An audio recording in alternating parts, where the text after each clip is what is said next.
Hi, Marcia. It's Kristen. Oh, hi. We're going to begin the show in about 1 minute. Hi, everybody. This is Marcia Casper Cook and Kristen Lindsay Hager. And this is our first show on Podbean, and we hope you enjoy it. And we will be every week, as I did in the past, and sometimes I do 2 or 3 shows. So it's going to be a lot of fun. So, Lindsay, Kristen, so what do we want to talk about today, considering we haven't been on for a while? Yeah, a lot to talk Yeah, about. I A lot know. of a lot of great Lot- books, a lot of great shows, a lot of chaos. yeah, a lot of chaos. So, I think that, maybe I should say who we are. It's Michigan Avenue Media. A good story is a good story. I've been doing podcasts for about 16 years, and Blog Talk said bye. And so here I am. So that's what happened. I probably would be with them forever and ever, but they decided to close their doors. So we've done a lot of shows, and we'll have repeat guests and different subjects. And I'm an author, screenwriter, and podcast host. And so Kristen will tell you a little bit about herself, and then we'll go on. Well, I'm Kristen Lindsay Hager, and I write young adults and contemporary romances. And I love watching happily ever after stories, and so I also enjoy writing happily ever after stories too. Right. A little Happy, escapism. yeah, right. Happily ever after. So let's talk about how the market is right now. One of the things while I was trying to figure out where I'm going to do my shows, I looked, I was on Amazon and looking at things, and the problem I could see is that some of the genres that we're in aren't exactly genres that they put us in. Yeah, they put us in the genres, but people can't find. There's so many authors now. So when they click, if you put like a sweet romance, clean romance, you don't know what hashtags to use.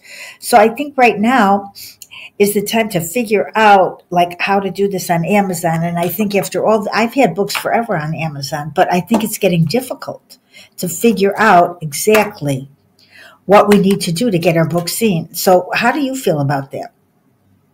It's hard. Yeah, a lot of times you do find books, particularly like in young adult, you find books that definitely aren't young adult in the Amazon Top 100 category. Right. Or people throw the word sweet romance around a lot, and it doesn't always mean that their book really is sweet romance.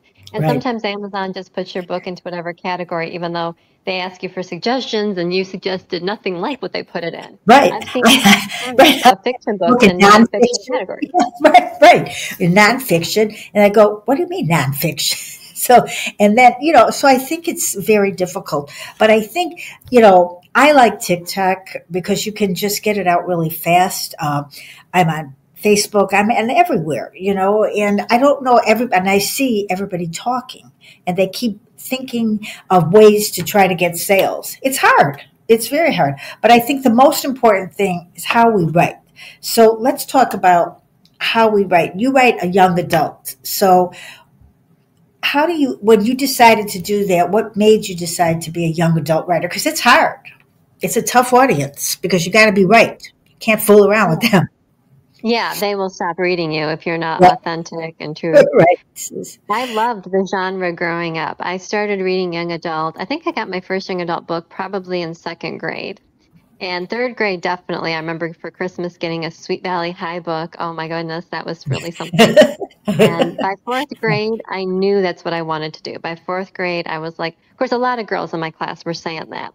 Yeah. But most of them, got reality checks and realized that that's probably not the best way to go in life. And I still Yeah. stayed with my head in the clouds.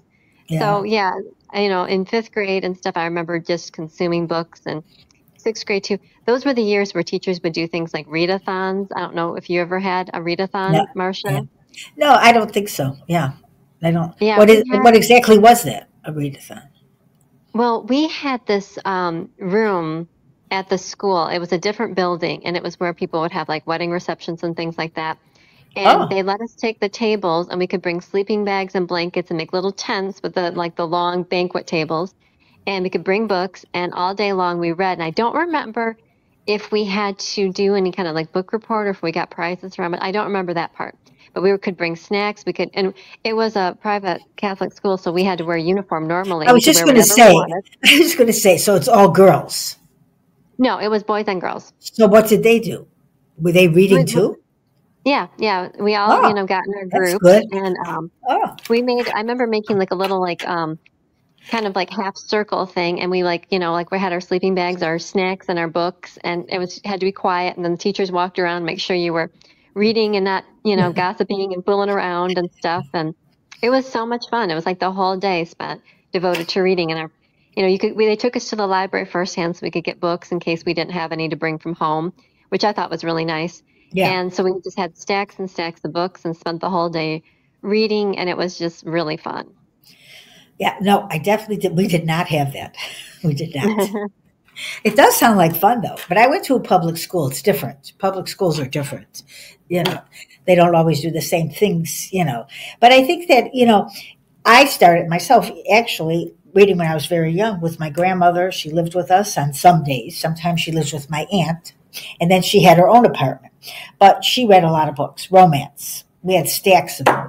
She used to read in those days. She used to have romance magazines and all of these things. And, that's how I learned, and she read very sexy books sometimes. I think like, really? Yeah.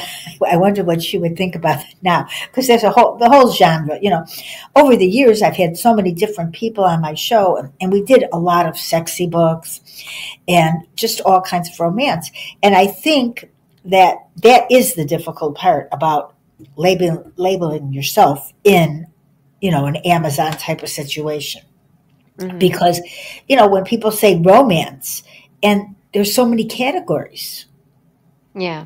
But if you put yourself in romance, it's such a wide, you're like in competition with so many people. But there are some people, which is not really fair, they put themselves in a very unique niche category, and that's how they get sales. Because it's very different. And so if you get really good sales at the beginning, you stay up there. Right. It's right at the beginning. So but people do get mad sometimes if they're reading a book that they, it's not what they signed up for. Yeah. Yeah. I've seen people complaining about some of like the more like cartoon covers. I've seen people complaining on different social media things that they didn't expect the book to be as sexy as it was. And they're like, this is not what I expected from the book. Like somebody once said, it's kind of like when you are on vacation and you're tired and you go into a fast food place from back home because you want to know what you're getting. There's a joke on the show American Dad about that where they're overseas in Europe and they're like, we're going to go to like, McDonald's or Taco Bell or something. We just want to know what we're getting. They're like, we'll have a nice meal tonight. Yeah. Right. Same things with books. You want to know what you're getting sometimes. Yeah. And so I think for me, I've done several genres, and sometimes, the one thing about romance is that if I'm writing a sweeter romance, I'm not sure if they should swear at all. And it kind of limits, because the way the world is now, even on TV, some words are used that weren't used before. That's true. So, and you're a big soap opera fan like I am. So, and they have very sexy scenes. Mm-hmm. A lot of them. So, but people are watching them. So, but if you have a romance and you put too much sex in it, then for the person that just wants a romance, sometimes it's too much for them. Yeah. So, yeah, well, there's two different kinds of romance readers, because some people prefer to kind of like, well, I'll say like a Hallmark movie. They kind of want to see the couple get together and then they kiss and then that's the end. Like that, the whole thing for that kind of romance reader is them getting together. And other people like to see the couple when they're together for a while. Yeah. Or like, it also depends if you like a couple to have a real strong emotional bond before anything else, before they become a couple. Or if you're not as, concerned about that, you're more into like the physical thing. So for me, I like the build up to the couple getting together, but I also like to see that like them having things in common. Like, well, I hate to say it, like tropes actually are more important these days than categories. And so a lot of times people will like a certain trope, like enemies to lovers or fake dating. Like enemies to lovers is an extremely popular trope, I don't care for. I don't mind opposites attract, but enemies to lovers, I know I'm in the minority on that, but everyone loves it. It just, I don't, it's not my favorite. I don't pick up those. I like fake dating, when you can tell they both like each other, but they're afraid to be the first one to say. Right. Like that's the most recent one that I put out. Or like Well, second chance romance. that's true. That's true because when you do those kind of scenes in a book, I always like call them scenes because I used to do screenplays so much. So, but they're you can't tell if one is going to tell the other that, oh, I really like you, and then the Mhm. other person says, oh, you're my friend, and then they go, oh, that's not happening. Yeah, So I think that's a different kind of romance. While Hallmark, they're going to get together, it, hmm but you still watch it because yeah, you just want to see how it happens. But sometimes they're not liking each other at first. But I don't, the fact is, I don't know how many books you could probably write where they bump into each other having coffee and then later on they seem to work at the same place. hmm They do that a lot. And then they go, oh, do you know that person? You go, well, yeah, they just got coffee. They spilled coffee all over. hmm But they have that quite frequently as a way, and then they're not really sure about each other. So yeah. that's you don't want to write the same thing everybody else does. Yeah, because you want to a point, because people like certain scenes, like people want to see a certain scene in there, but at the Yeah, same time, you want to be a little bit of an original spin on it. Like you're talking about the coincidence where like they see each other, then all of a right, sudden they're working at the same place, right, right. and it's cute, like, what a coincidence type Or thing. he's the boss and she's the boss or something. Well, I hate that when they have like a horrible encounter, or they're like, like insult the Yeah. other one, and then they go in the boardroom, and it's like, here's your new boss. Like, oh no, I just cringe so Right. much on that one, But again, secondhand embarrassment. they're going to end up together. Mm-hmm. I Mm-hmm. mean, that's the thing. I guess, but I think people obviously they like that. Yes, And that's very I mean, popular. right, very popular. But for me, I like any kind of romance, and I like Virgin River. I really love it, And then it's interesting when you see people write things like, I didn't like this, I didn't like that, I didn't like this. It's so weird how that is, Mm-hmm. and I thought it was a little steamy, but I figured, so what? But then people go, uh-oh, steamy. And it was, but it wasn't anything that, was in bad taste. But people have to get the last word in now. Yeah, or like when a couple doesn't get together and they put the main character with a guy that you don't like. On a show that I liked, Being Erica, there's always people who would liked Erica with this character Kai, Yeah, and it was a time travel show, so he was from the future, and I loved yeah, her with him, but then she was dating this other guy, and and people still, I mean, the show has been off the air for like years, and people are still saying like, okay, which guy should she have been? They're still like arguing about this online. right. And it's kind of funny because they did an episode where she was in like 2019 or something like that. And so that's, the show's been on for a while, obviously, but yeah, people are still saying, should she have been with this guy? And people have such strong opinions. They That really was do. one thing with soap operas that I noticed when I was a kid. They would keep the super couple apart for like an like excruciating long amount of time. And Right. then they put them with someone else. And Yeah. General Hospital, if you ever watched that years I ago, did. Yes, years ago. they had Yeah. they had Sunny and Brenda, and then they brought this Jax character in. And they kept Sunny and Brenda apart for a long time, and she almost married Jax, and then all this stuff. And I hate when they bring a guy in or another girl in, and they get like really attached, and like they're about to get married, and they won't, but they've spent so much time, Right. and it's just like hurry up and get these people together. Right. Break up this wedding. I can't handle this, Well, that's why series are very popular now. And I watch, I mean, sometimes I'd like to just see a movie, and hmm not, a whole series. Because sometimes I go like, oh, how many are in the series? If there's 6, not bad. If there's 8, okay. But if there's like 12, I mean, I watched The Outlander during COVID, and I guess I didn't care then because I didn't watch it before. But during COVID, what else was I going to do? So I found that and I kept watching it, and there were so many in a season. I couldn't believe it. when it got to 16, I kept thinking, like, is this still the same season? And there were a lot. They don't do that. I don't think that way now. It's not like that now. Because I Yeah. think they're going to have another season of that. But I like it, even in a regular series that they have on like Netflix, 6 or 8 is not bad. Hmm. There's a lot of them. I just don't feel like it. I think during COVID, people were home all the time. But Yeah. now, when people are watching them, it's just kind of, you don't even give it a break sometimes. I usually am very generous and watch the whole thing because Hmm. usually by the last few, you get it. But a lot of times that's not a good thing. You know, that's what I think, for me. Yeah. Yeah. Yeah, So, it's funny. I didn't always used to be someone that would like binge watch, and then now that's changed. Now that we have so much available to us, like with oh, Netflix and Hulu, I remember when the show Manifest came out about the plane that disappeared and showed back up, but the people on the plane hadn't aged, but their lives had moved forward, yeah, and the guy comes home and finds his wife had been in a different relationship, and nothing's changed for him. It's the same day for him, but her whole life has changed. And there's a set of twins, and one of them has gotten older, and one of them hasn't. He's like still a little boy, and I had to keep watching that. I mean, I was staying up ridiculous I know. times, because they don't show you the clock on the TV, so you have no idea how much time has passed as Yeah, you're sitting there and watching it. You just like next episode. Or I know. like now I'm watching Cobra Kai, which is like the continuation of like the Yeah, Karate Kid franchise. right. Do you And like it's it? so Do you like it? hard. Yeah, Yes, my mom and sister were insisting that I watch this.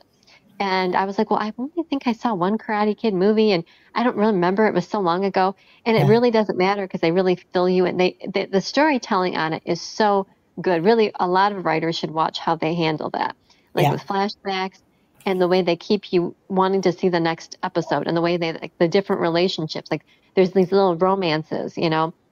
This one guy, he was a nerdy kid who was bullied, and then he became the bully, and now he's, circling back and like protecting kids being bullied.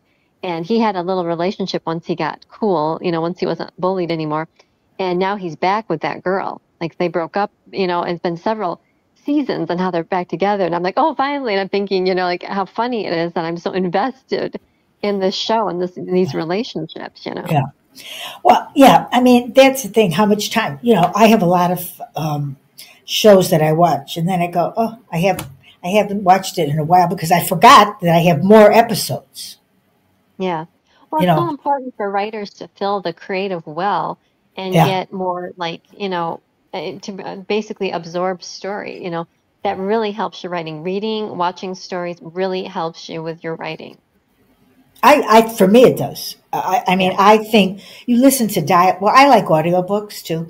So audiobooks, you can, it helps me write better. I think because you're not looking at the paragraphs. You just keep writing. I mean, reading. So to me, I really Hmm. love that. You Hmm. know, I just enjoy listening, and then sometimes I listen. It's nothing to do with my story, but something in it makes me think. Oh, I write this little note for my own story. It has nothing to do with that story. It just gets me thinking. I find that with nonfiction. Yeah, I'll be reading nonfiction and I'll be like, oh, this reminds me of my character. And, or, this is exactly Why what I not? was thinking about. Why nonfiction? Why is that? I think because the way like they handle things with like even like like somebody's personality type or like a psychological thing, like this is why this person acts this way, and it's like, oh, you know what, I can see my character acting this way because of something that happened to him in the past. And I Right. never thought about his backstory in that way. But well, like when I was writing my Stars in the City series, which is all about like different, some are soap opera actresses, some are influencers, there's other actors, singers, hockey players, soccer players, you name it, all these different people, pop stars and everything else in there. And one of the things that happens in the second book is a girl loses a friend. And that's like a vein in through the story is like what it's like Yeah. to have a friend pass away and All you're right. dealing with the grief. And in Falling for a Star in the City, it's a hockey romance. And a lot of people have said they really like that you see how the grief is causing her to make decisions. Like in one minute she's living for the moment, and the other minute she's being too cautious. And a lot of people who have gone through that were like, oh, that explains why I was doing this. Yeah. Because that was something that happened to me years ago when I was in Yeah. high school. Yeah. That's sad. That's tough, to have that at a young age, you Yeah, and know. you don't realize why you're acting a certain way or why certain things make sense to you. And Right. so sometimes when you see it in a book, like if I were to say to somebody, this is why you're acting, you get defensive. But when you read it in a book, it's like, oh, it makes sense now. Yeah. Yeah. And sometimes you figure out things for yourself about yourself.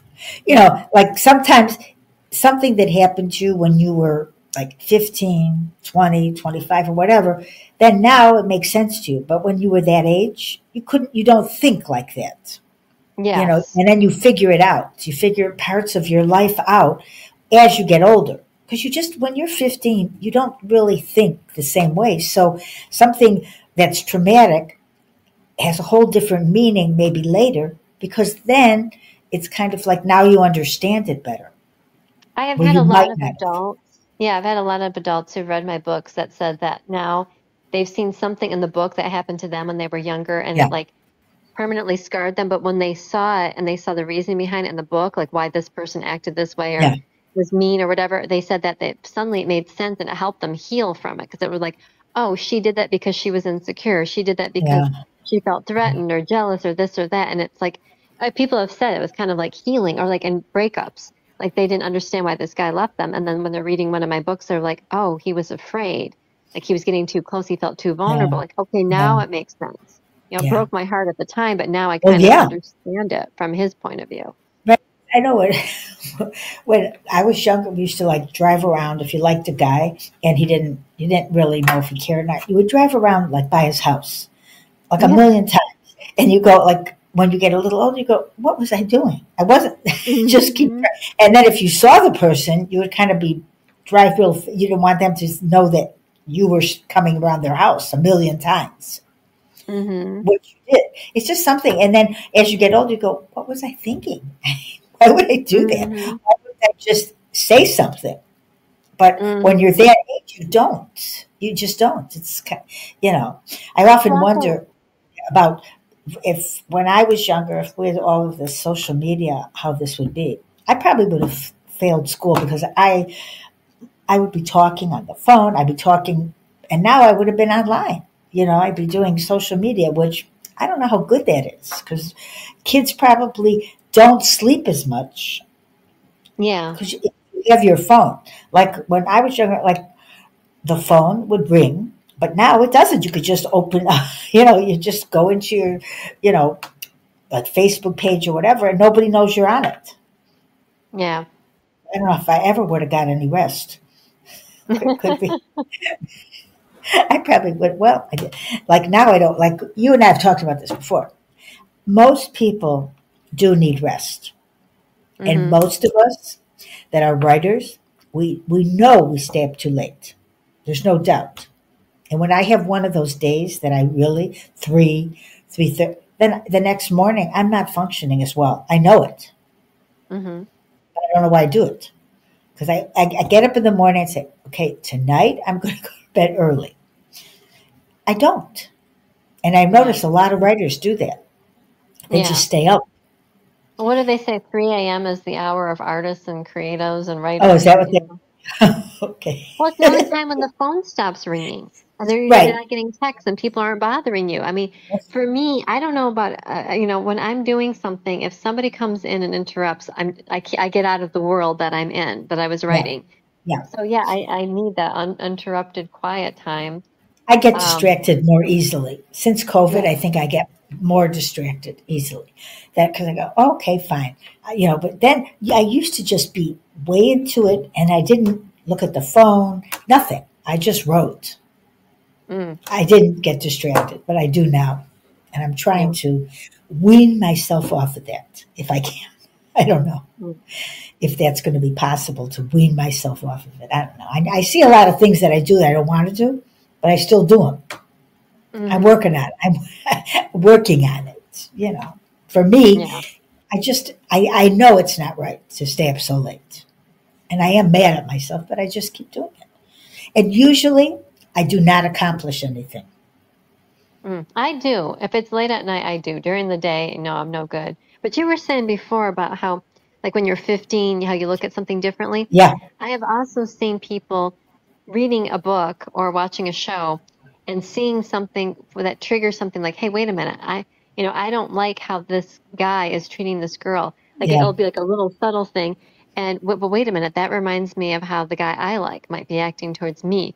I've yeah, seen girls say that, and I try to like show little things, like not be real over the head, because I want people to say, "Hey, wait a minute," because there was a person, and she was not a teenager. She just likes YA fiction, and she was starting to say things, and she says, "Well, it was like she was kind of seeing her own relationship," and she said she could be more objective because she was like, "Oh, wait a minute, this is why I'm acting the way I'm acting," because she was worried that she was coming across like jealous or kind of like domineering or whatever. And she was kind of worried how she was coming off. And when she was reading this book, she was like, oh, this is why I'm acting this way. It's because I have an insecurity from my past relationship. And she didn't realize that she was carrying over what this guy years ago had done until she was reading this book. Oh, it was a book I wrote, Dating the It Guy, where the character Emmy has a wall up because she was hurt in the past by somebody who cheated on her. yeah, And although that isn't even in the book, she just references the fact that in her past, some guy had, dumped her for yeah. somebody else. And it's still carrying. So the new relationship, she doesn't really feel comfortable to let her guard down. And she said that she didn't realize that the reason she was basically doing this stuff is she was throwing up roadblocks because she was still hurting from something that happened in her past. And I think a lot of us do that. And we Oh, yeah, don't see, like, if your friend tries to tell you that, you're like, no, no, I'm not. But if you see it in a book or something, and you're feeling for the character, and you're yeah, like really engrossed in it, you yeah, start to feel those feelings, and you're like, hey, wait a minute, this is familiar. I went through this. yeah. Well, because we all do. I don't think Yeah. it's that uncommon, to people to feel that way because, people in certain parts of their life, they are insecure. But, and our relationships matter and things we do, life changes so much, Mhm. and so we got to go. So our character's the same. I mean, I feel like my characters are kind of like people I know. They're like my friends. I can't Mhm. even change their name if I want to because that's who they are. I've tried Yeah. to Yeah, I've change the done name. that too, and you can't. Yeah, No, exactly. That's no. who they are. Yeah. And because, right. And I want to change them. And I think some people say, oh, then you can just do, on the computer, you can change the name, just switch to the whole thing. You can just go on and say, change everything, so you can, but to me, it wouldn't be the same story if I changed the name. So I Yeah, find it I very I'll have a difficult. name that I picked like years ago, because there are some stories that I've been thinking about for years before I put it on paper, or because I've been working on something else I haven't gotten around to putting it out or finishing it, Yeah. or something else had to come first. And then I meet somebody with that name, or somebody has a baby and they use that name, and I'm like, Yeah. I remember there was somebody years ago that was having a baby, and they were trying to figure out what name to use for this little girl. And one of the names on the table was Paige. And I thought, oh, please don't, because I've been working on that Paige character for years. Please don't take Paige. And I didn't say anything. Yeah. And she didn't end up using it. And right after, I was like, ooh, dodged a bullet. And then right after that, I joined this Bible study, and this girl was, and the funniest thing was, is now that scene isn't in there, but at the time there was a scene in there about her wearing this certain pair of shoes. And I was sitting, and I noticed this girl's shoes, and it was just like what I had written. And that's why I took it out of the book. And I introduced myself to her, and she said, hi, my name is Paige. And I was like, no, I have to take that scene out, because she would never believe that I had written that scene already. Right. And Right. there she was with her little leopard flats on. And I thought, oh my goodness, no, this is not happening. So I went home and I took the shoes, the little ballerina flats out of the Yep. story. Yeah. But I kept the name Paige. Yeah. That's a cute name. I like that name, Paige. It's a good one. I think, I've had so many different shows naturally, and everybody, a lot of us really do have very similar ways of writing. Some people write, a lot of people do write longhand, even to this day, people do. Because sometimes Oh, when I write longhand, it's much easier for me. I just kind hmm. of write it and then I go on the computer.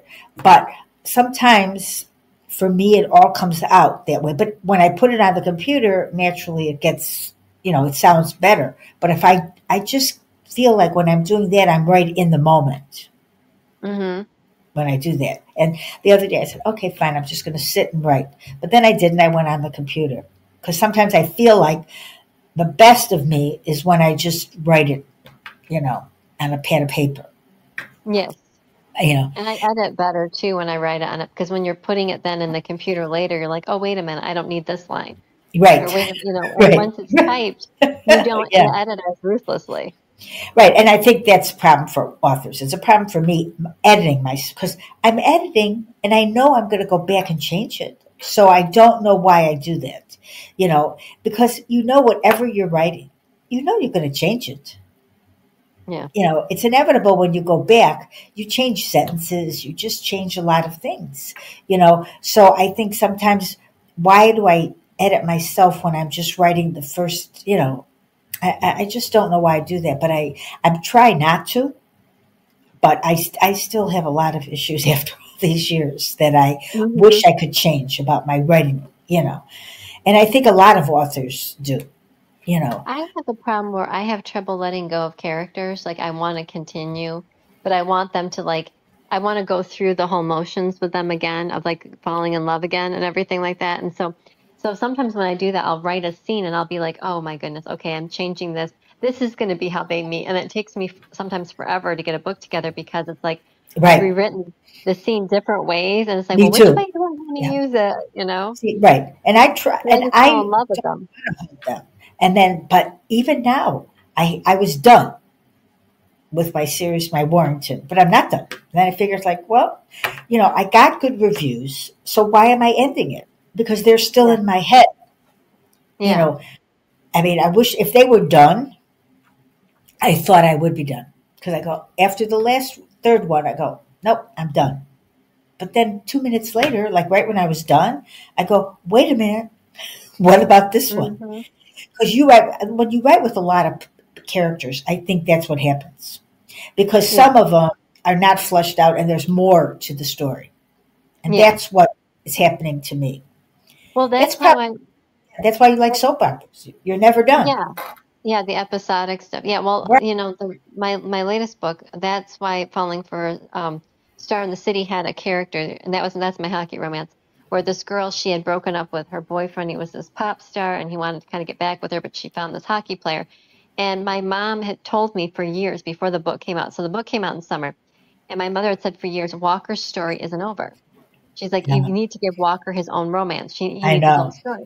I know. So what the book I just released was When Stars Collide in the series, or sorry, When Stars Collide in the City. It's part of the Stars in the City interconnected series.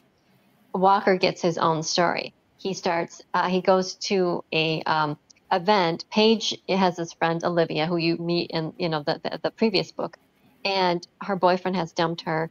She was an influencer. It's a big, public type breakup, and she has to go to this party. And they're like, hey, he'll go as your date, and so it'll be like you're not at home crying. This, hot indie pop star will be your date, and so you can save face, and people will stop talking about the fact that you got dumped and your ex will be there and yet you can move on. And so, they go to this thing. And of course, she has an embarrassing moment with the ex-boyfriend's new girlfriend. She falls into a pool and it's humiliating. And Walker gets in the pool to kind of help her out and everything. Right. Yeah. And things go on and they end up having to fake a date to like help his career as an indie pop star because something comes up there and to help her save face. And of course, they fall in love because all fake dating books, that's how it goes. And my Yeah. mom was like, "Well, keep going with Walker, like give him his, happily ever after too and stuff." And I Well, had so much fun with don't that. you like it when people, like, not even just your mother, I mean, people refer to your characters as people? That's one of my Yeah, favorite things. Where yeah, they, yeah. And I love. some of the readers were kind of divided on Walker because some of them were like, he's a good guy. He's, he's hurting. And some people were like, oh, like how he was with Paige, like what's going on with him? Because he says at the very end of Falling for a Star in the City that he's, changed, he's working on himself.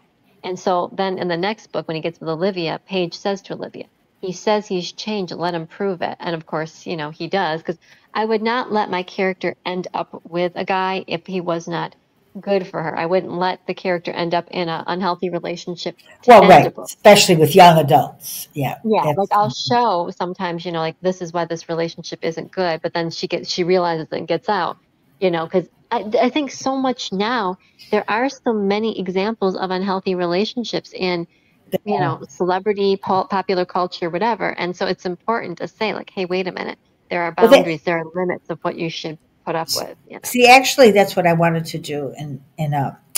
Well, my characters have a podcast, and it's all about love. And I thought to myself, I'd really like to do that and have a call in. It's really hard to do that.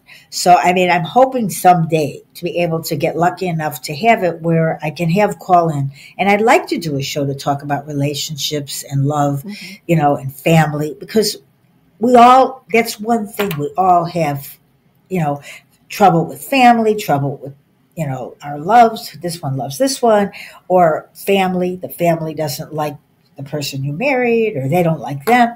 And it doesn't always work perfectly. So I was hoping someday to get a show like that, because I just think that would be fun for people to call in and talk about relationships. Because when someone else hears something that clicks, good or bad, would help them. Yeah. And when you write romance, it's not like you're a therapist, because we're not therapists, but you really have to go into your character to understand them. And sometimes with real people now, I feel like, since I'm writing, I can feel some of the things that I never would have seen about other people. Yes, very much I so. go deeper, Mm-hmm. with family and things like that, because it's almost like you have all these people in your head and you've been writing, your characters, but they have problems. So then when you see somebody, I hate to refer to my characters, but sometimes I do. And I'm thinking, they must think I'm crazy because I have a character that did this, but they're real. And these Yeah. are real problems for people. Well, sometimes they call that like the villain origin story, like in superhero movies. Like they did that movie with Angelina Jolie playing the was it Maleficent? The Oh, yeah. witch or the bad Yeah. woman Uh-huh. in Yeah. Sleeping Beauty, and Yeah. you saw why she became bad. Or Yeah. there was another book years ago where they had the evil grandma in um what's it called? Flowers in the Attic, and they did a Oh, prequel to yeah. show you Yeah. why she was the way she was. And I Right. think that's one thing I notice now, that a lot of times when they say hurt people hurt people, I Yeah. notice a lot of times, because somebody told me something that someone had done to somebody I know and cared about, and it was so hurtful and it Yeah. was so painful. Like I was almost just in tears hearing about Yeah. it. And it Yeah. was just the other day. And I said, but you know what? It was hard for them to see that person going through something. So maybe that's why, like Right. giving a little grace. But it was really hard to hear that how they treated this person at that Yeah. time. But it's like, well, maybe here's where they were coming from. I don't know. But you do start to see after a while. I mean, some people are just jerks, but there are times Yeah. when you do see like, oh, here's the reason they acted this way. And Yes, there are real jerks out there. Yes. yes, there are jerks out there. Disclaimer for the show. Yes, there are. Uh-huh. And there are some really nice people, and Yeah. that's the thing, they're people to us. So, uh, there's some kind of contest that I saw for like screenplay writers, and it said it's just a screenplay where you have very few different places they're at and just a couple people in the screenplay. And I thought, well, maybe I should try this, because I always wanted that, but I always put in so many characters, Yeah, I do too. and because like I love Bridges of Madison, and there are these two, right? Here's Meryl Streep, Clint Eastwood. I just keep watching it, the way they were interacting with each other, and I just love it. But I thought I can't do that, because I would have the neighbor, this one, that one, the husband would be in. It was just them, Yeah. and Yeah. I want to do that, but I somehow put too many people in. I put a lot of people in. Yeah. I like to have like with friend groups, like some people just have like one friend. I like to have more than one because well, Yeah, most people do, but you need different opinions to right. bounce things off. And sometimes you Yeah, need the friends to be of different opinions to really kind of confuse the character. So the yeah, character has to dig deep and see, okay, what do I really want? Because yeah, sometimes people do like, like they listen to one friend too much. And I think it's uh-huh. interesting if they have one friend that has bad advice, Right, you right. know. or Yeah. in one Yeah. friend that's more down to earth and sensible, but they don't Yeah. necessarily want to hear the down to earth and sensible. So they, Yeah. they blow up their lives a couple of times. Yeah. Yeah. Right. But, just, I mean, imagine just two people in a whole, like, screenplay. Yeah. That's like a play. I don't know. I might try it because I think it's really hard to do that. That's why they're having, obviously, because it's very hard to do, you know. And even when they do plays that are like a one woman show or one man, I think that's hard. They have to carry the whole thing themselves. Yeah. But I think people, I guess, I've seen things like that, and I guess you really do find out about people when they're just talking. Like when I've mentioned many times, I've told people if they're writing a character and you get confused, you don't know, just sit down and write a letter as that person. Oh, interesting. Yeah. And then you find out all kinds of things. Like when I wrote Love Changes, that's what I did.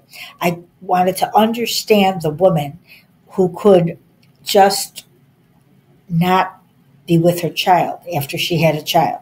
And I wanted to understand how that could happen. The child was challenged.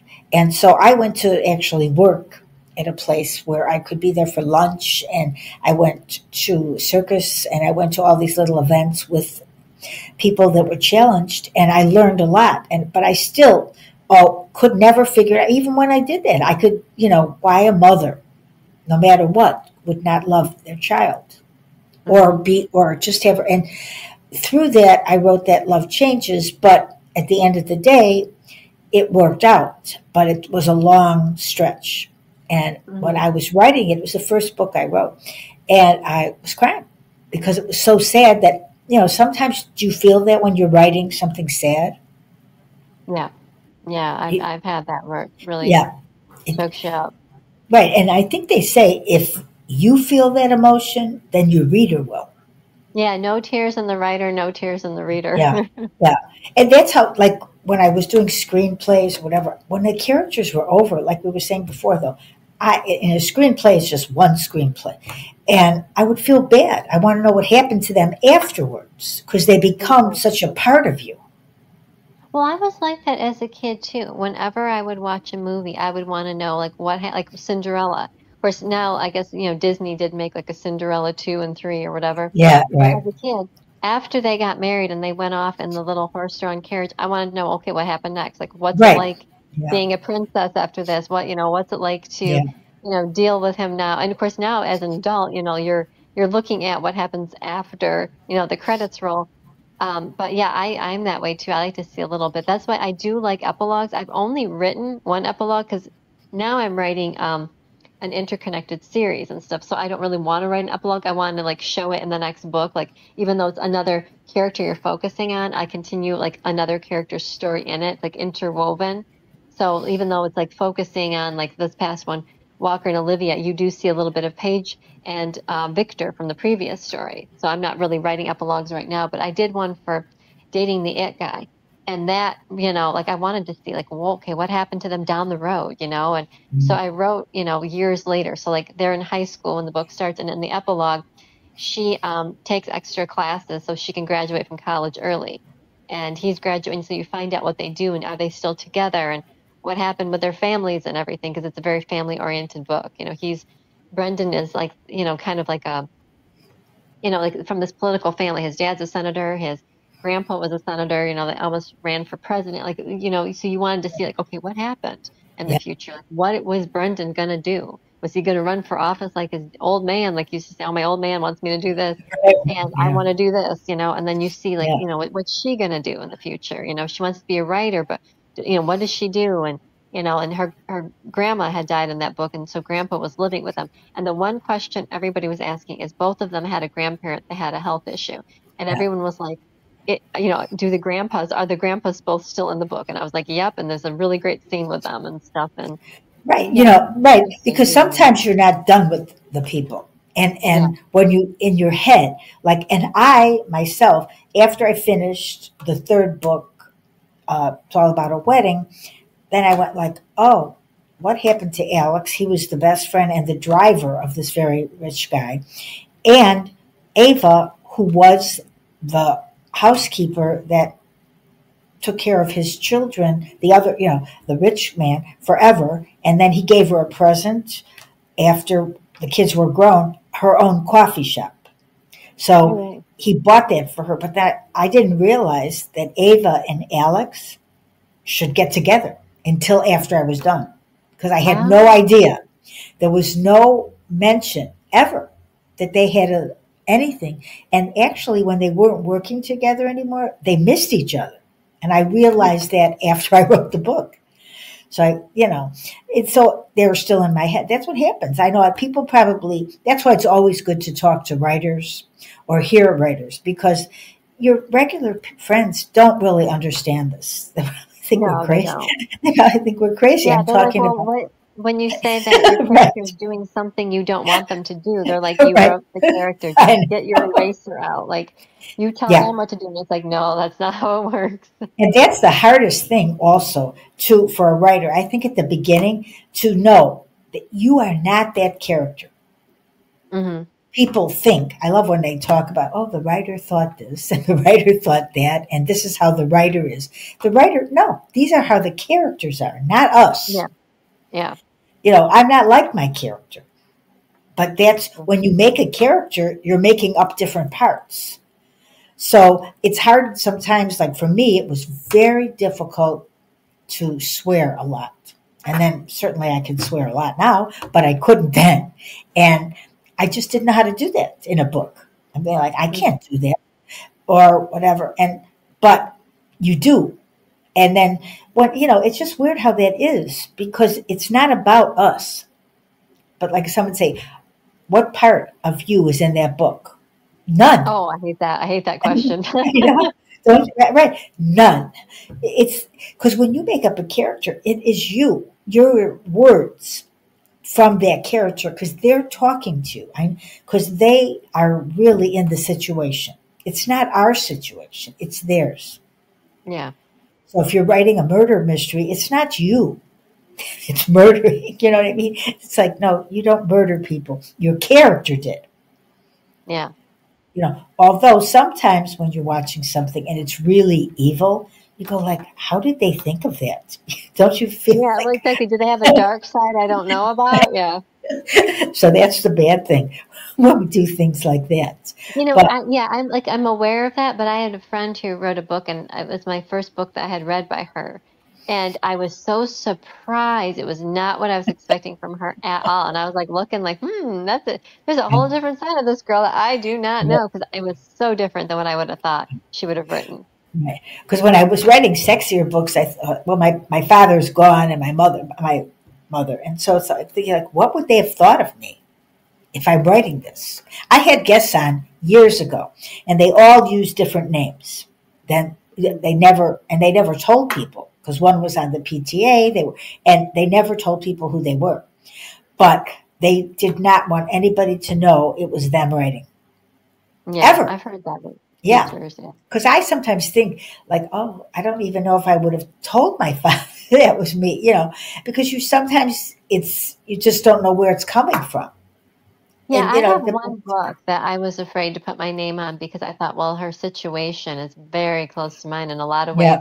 And it's the one book that I prefer people that I know not to read. It does reveal a little bit too much. Yeah. And so, I think we all have one of those books. It's like, okay, I want everyone to read it except anyone who knows me and who's ever met me. Right. It's so weird, isn't it? I know. All right. Well, shall we end this show and say goodnight to everybody? All righty. Well, it sounds good. And I'm glad that we got to finally do a show on the new platform. Missed being with you, Marcia. Yeah, this was great. I know. I haven't done a show since like December. And it was like I felt lonely doing no shows. But I was working on this. And hopefully this show, everything will go well with the sound. I'm hoping. Right? Yeah. So I'm going to end the show. And thank you so much for being on the show. First show, new season. And as always, you're welcome to come on anytime you want. But I'll be here. So, and I'll probably have guests, 3 or 4 people, as I usually did before. And maybe we'll join, you'll join us too when we decide to do this. Can't wait. Okay. All right. Take care. And thank you all for listening. And this will be on Spotify, Apple, iHeart. It's going to be everywhere. So this was fun. And thank you so much. Bye bye. Good Good night. night.